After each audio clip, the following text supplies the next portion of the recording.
Good morning, everyone. I hope that you are doing well and staying safe.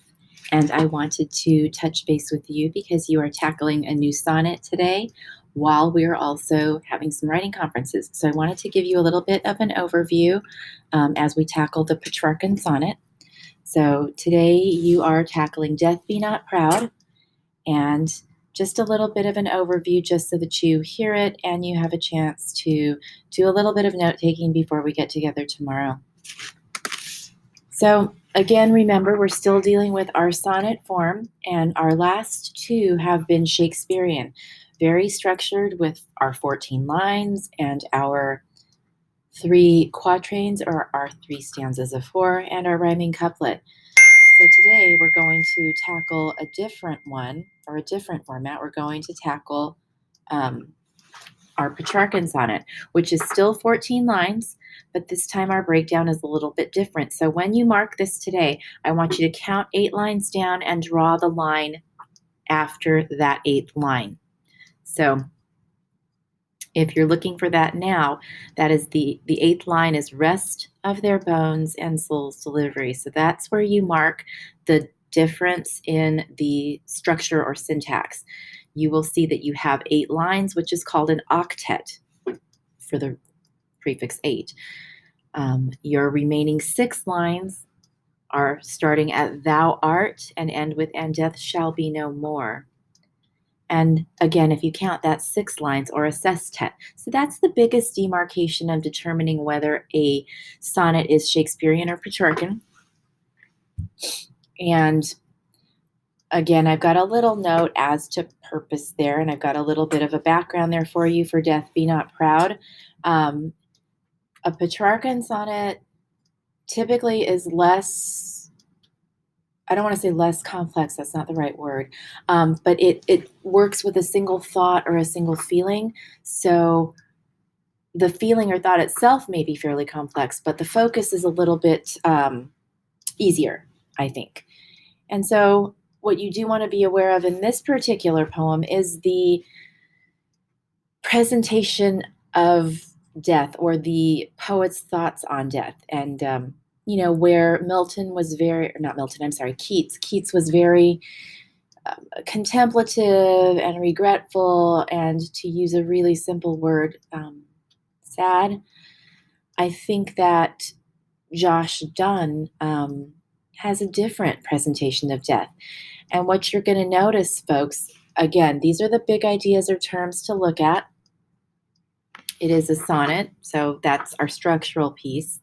In terms of our other syntactical pieces, you're going to see some polysyndeton in here. And so do kind of consider that as you, let me get rid of this message from Miss Shemazian. All right, so I do want you to consider those pieces of structure as we take a look at the sonnet.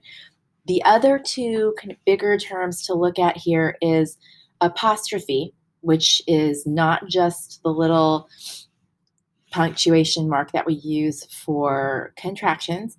An apostrophe is a literary device very similar to personification. Personification is to describe something inhuman as if it is human. And we saw a lot of personification in our previous sonnet. An apostrophe is different because you are not just describing something inhuman as though it is a person, you are talking to something inhuman as though it is a person. So for instance, in our poem, John Donne starts this whole sonnet with death be not proud, though some have called thee. So he is starting this whole sonnet is an apostrophe where he is speaking directly to death, an inhuman thing, an inhuman piece. We do this too, actually. If you ever yell at your printer when it runs out of ink, if you ever yell at your computer because it crashes, or Zoom because it's kicked you out. So apostrophe is something very familiar to us. We use it in our own living lives.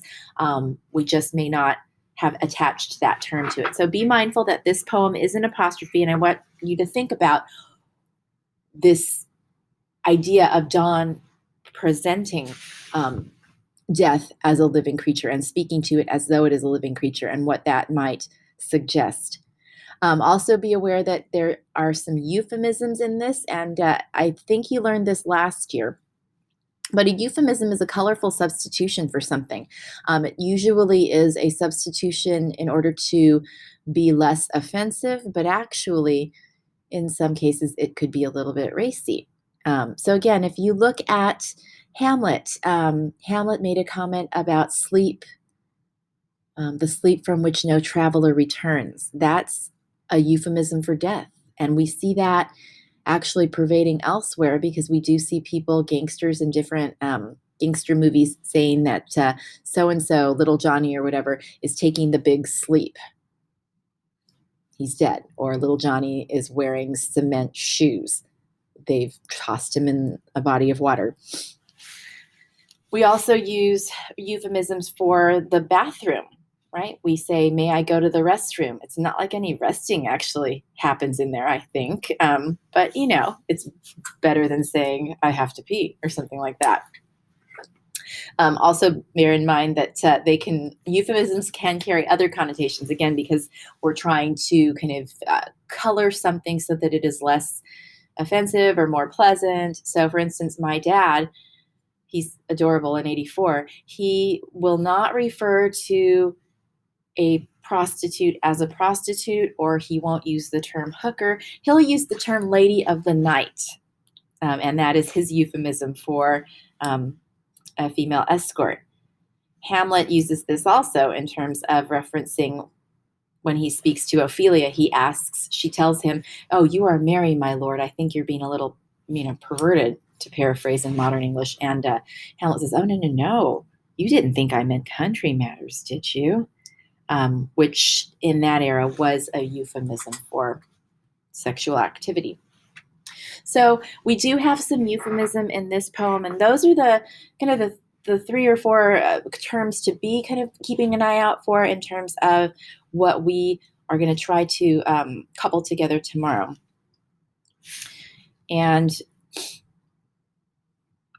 that's kind of our heads up. I do want to just take a moment to have you take a look at the poem and a listen to it as you get ready to tackle it.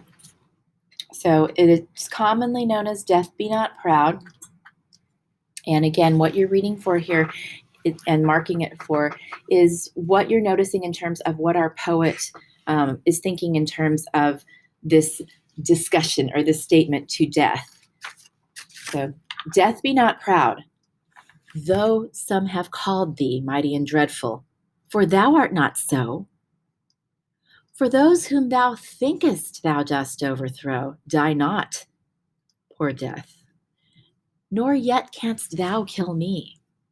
From rest and sleep, which but thy pictures be, much pleasure. And soonest our best men with thee doth go, rest of their bones and souls' delivery. Thou art slave to fate, chance, kings, and desperate men, and thou dost with poison, war, and sickness dwell. And poppy or charms can make us sleep well, and better than thy stroke. Why swellest thou then? One short sleep past, we wake eternally, and death shall be no more. Death, thou shalt die. So while we look at this, we still see what we saw with Keats here, that death is inevitable. But what is Donne saying about death's actual power? How death is coming across. Death be not proud. Death shall be no more. Death shall die. So kind of consider what he's saying about death. He makes the comment, some have called thee mighty and dreadful, and you are, but if you think you win in the end, you don't. He makes the comment that yes, everybody dies, and through a variety of means. Even death is a slave to fate, because some of us will die one way, others of us will die another, and that's not something necessarily that he's suggesting death can control.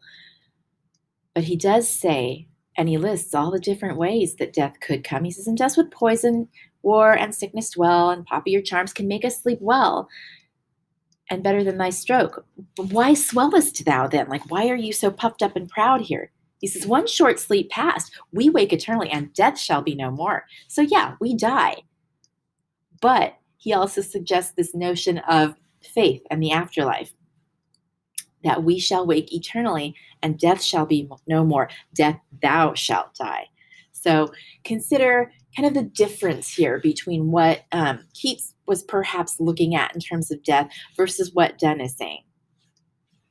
So that's a little bit to chew on there, and hopefully it helps as you start to look at this poem and start to look at what it is that you want to pick apart in it. And I'm looking forward to seeing you tomorrow.